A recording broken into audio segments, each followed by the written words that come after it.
আকাশবাণী কলকাতা, স্থানীয় সংবাদ পড়ছি সংযুক্তা সিংহ। বিশেষ খবর। রাজ্যের 3 আইপিএস অফিসারকে অবিলম্বে কেন্দ্রীয় ডেপুটেশনে পাঠানোর নির্দেশ দিয়ে দ্বিতীয়বার চিঠি পাঠিয়েছে কেন্দ্রীয় স্বরাষ্ট্র মন্ত্রক। মুখ্যমন্ত্রী মমতা ব্যানার্জি এই পদক্ষেপকে রাজ্যের এখতিয়ারে হস্তক্ষেপ এবং অসাংবিধানিক আখ্যা দিয়েছেন।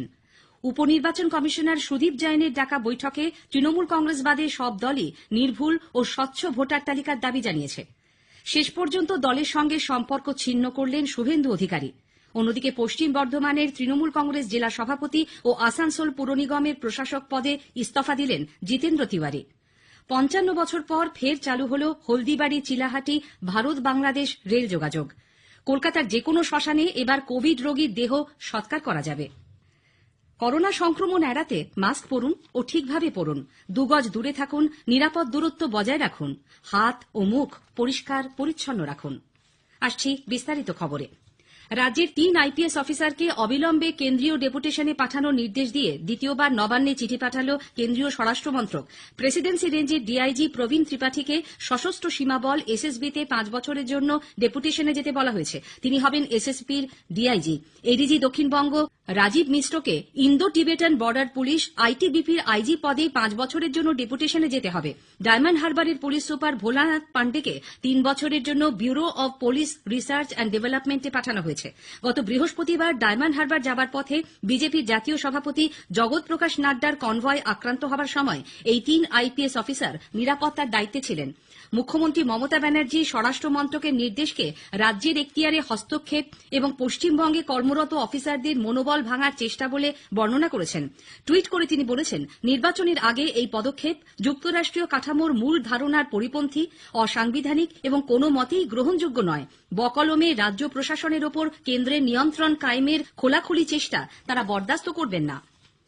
কলকাতায় উপনির্বাচন কমিশনার সুদীপ জৈনের ডাকা বৈঠকে তৃণমূল কংগ্রেস বাদে সব রাজনৈতিক দলই নির্ভুল এবং স্বচ্ছ ভোটার তালিকার দাবি জানিয়েছে। তাদের বক্তব্য, লোকসভা নির্বাচনের পর বহু ভোটারের মৃত্যু হয়েছে, অনেকে ভাড়া বাড়ি ছেড়ে অন্যত্র স্থায়ী ঠিকানায় চলে গেছেন। তালিকা সংশোধনের ক্ষেত্রে এই বিষয়টিতে তীক্ষ্ণ নজরদারি প্রয়োজন। তৃণমূল কংগ্রেসের মহাসচিব শিক্ষামন্ত্রী পার্থ চট্টোপাধ্যায় এবং দলের রাজ্য সভাপতি সুব্রত বক্সী অভিযোগ করেন, কোনো ব্যক্তি স্বতঃপ্রণোদিতভাবে কমিশনের হয়ে কাজ করছেন, যা সংবিধান সম্মত নয়। কমিশনের এখতিয়ারকেও তা চ্যালেঞ্জ করছে। পার্থবাবু বলেন, বিজেপির কর্মকর্তারা বাহুবলীদের নিয়ে তাদের দলকে যে কদর্য ভাষায় আক্রমণ করছে, তাতে সরকার অবাধ ও শান্তিপূর্ণ নির্বাচন চাইলেও তা ব্যাহত হবে। পুরো বিষয়টি তারা চিঠি দিয়ে নির্বাচন কমিশনের গোচরে এনেছেন। বিজেপির রাজ্য সহ সভাপতি ভারতী ঘোষ নির্বাচনের 6 মাস আগে থেকে কেন্দ্রীয় বাহিনী মোতায়েনের দাবি জানিয়েছেন। সেই সঙ্গে আগাম আদর্শ আচরণবিধি বলবৎ করার কথাও বলেছেন তিনি। শ্রীমতী ঘোষের মতে, স্পর্শকাতর এলাকার মানচিত্র তৈরি করে পর্যবেক্ষকদের ভোটের অনেক আগেই আনা প্রয়োজন। বিজেপির সর্বভারতীয় সভাপতি জেপি নাড্ডার ওপর সম্প্রতি যে ধরনের আক্রমণ হয়েছে তার প্রেক্ষিতেই এ বিষয়ে গুরুত্ব দেওয়া দরকার।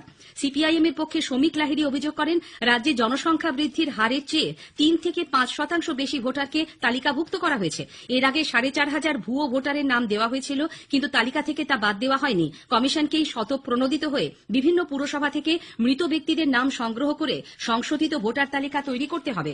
এর আগে আগামী বিধানসভা নির্বাচনের প্রস্তুতি খতিয়ে দেখতে উপনির্বাচন কমিশনার সুদীপ জৈনের নেতৃত্বে কমিশনের দলটি দক্ষিণবঙ্গের সব জেলাশাসক, পুলিশ সুপার এবং পুলিশ কমিশনারদের সঙ্গে আইন শৃঙ্খলা পরিস্থিতি পর্যালোচনা করেন। পরে মুখ্য সচিব আলাপন বন্দ্যোপাধ্যায়, স্বরাষ্ট্র সচিব হরিকৃষ্ণ দ্বিবেদী এবং রাজ্য পুলিশের মহানির্দেশক বীরেন্দ্র সঙ্গেও বৈঠক করেন তারা।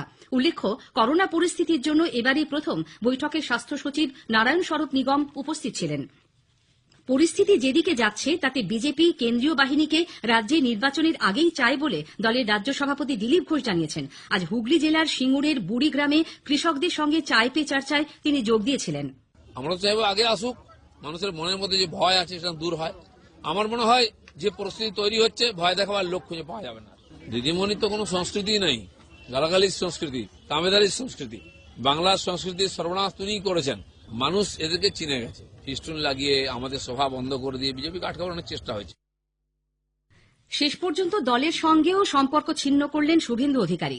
তৃণমূল কংগ্রেস নেত্রী মুখ্যমন্ত্রী মমতা ব্যানার্জিকে চিঠি দিয়ে আজ তিনি দলের সদস্য পদে ইস্তফা দিয়েছেন।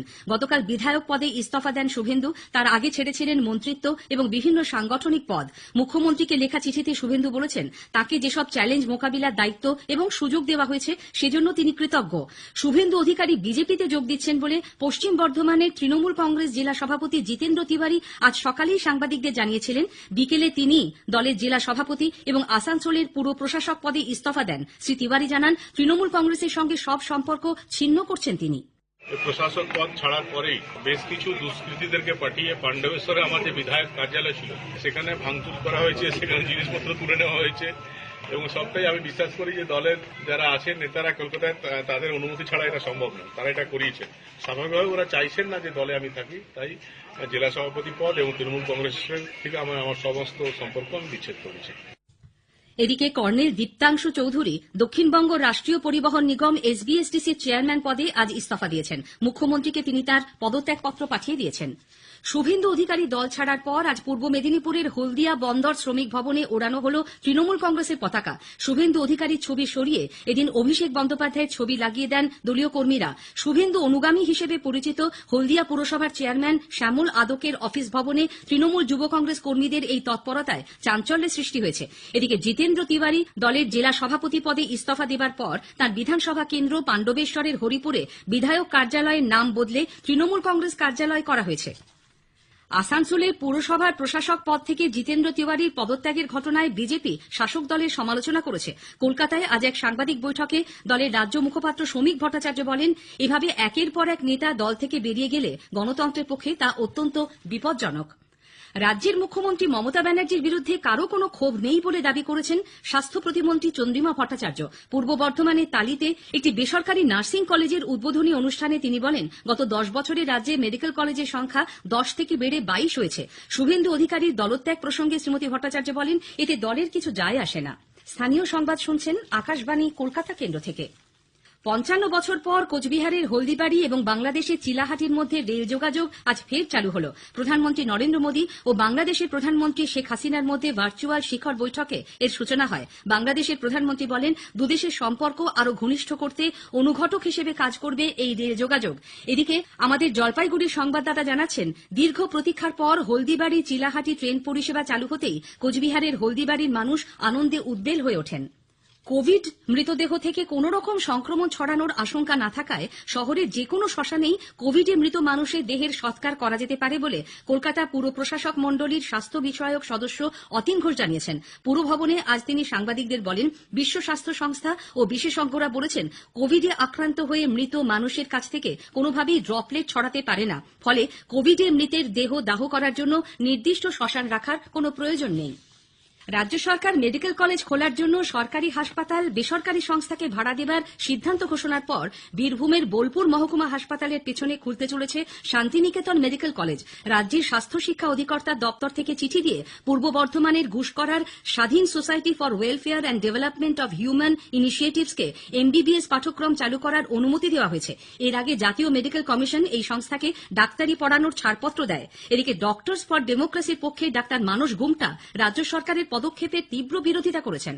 দ্রুততার সঙ্গে আমরা দেখলাম উইদিন 7 days ভাড়া দেয়া হয়ে গেল। কিসের ভিত্তিতে হলো, কি অফার হলো, কতটা জায়গা, এখানে যে হিউম্যান রিসোর্স আছে তাদের কি হবে, শুধু হসপিটাল বিল্ডিং ভাড়া না গোটা ক্যাম্পাস ভাড়া, কোনোটাই কোনো কিছু নির্ধারিত নেই। আমরা এটার তীব্র বিরোধিতা করছি। মেডিকেল শিক্ষাকে পুরোপুরি বেসরকারি হাতে তুলে দেওয়ার পথেই এগোনো এবং চূড়ান্ত মুনাফা করবার সুযোগ তাদের হাতে তুলে দেয়া। দক্ষিণবঙ্গে আগামীকাল থেকে তাপমাত্রার পারদ নামবে। আবহাওয়া দপ্তরের পূর্বাঞ্চলীয় উপমহানির্দেশক সঞ্জীব বন্দ্যোপাধ্যায় আকাশবাণীকে জানালেন, আগামীকাল অর্থাৎ শুক্রবার সকাল থেকে আজকে যে টেম্পারেচারটা আমাদের আছে তার থেকে কিন্তু একটু ফল হবে। 19, 20, 21, 22 এই 4 দিন কিন্তু আমরা কলকাতা এবং পুরো দক্ষিণবঙ্গ এবং উত্তরবঙ্গ সব জায়গাতেই ভালো ঠান্ডা পাবো। শেষ করার আগে স্থানীয় সংবাদের বিশেষ অংশ আরেকবার। রাজ্যের 3 আইপিএস অফিসারকে অবিলম্বে কেন্দ্রীয় ডেপুটেশনে পাঠানোর নির্দেশ দিয়ে দ্বিতীয়বার চিঠি পাঠিয়েছে স্বরাষ্ট্র মন্ত্রক। মুখ্যমন্ত্রী মমতা ব্যানার্জি এই পদক্ষেপকে রাজ্যের এখতিয়ারে হস্তক্ষেপ ও অসাংবিধানিক আখ্যা দিয়েছেন। স্থানীয় সংবাদ শেষ হল।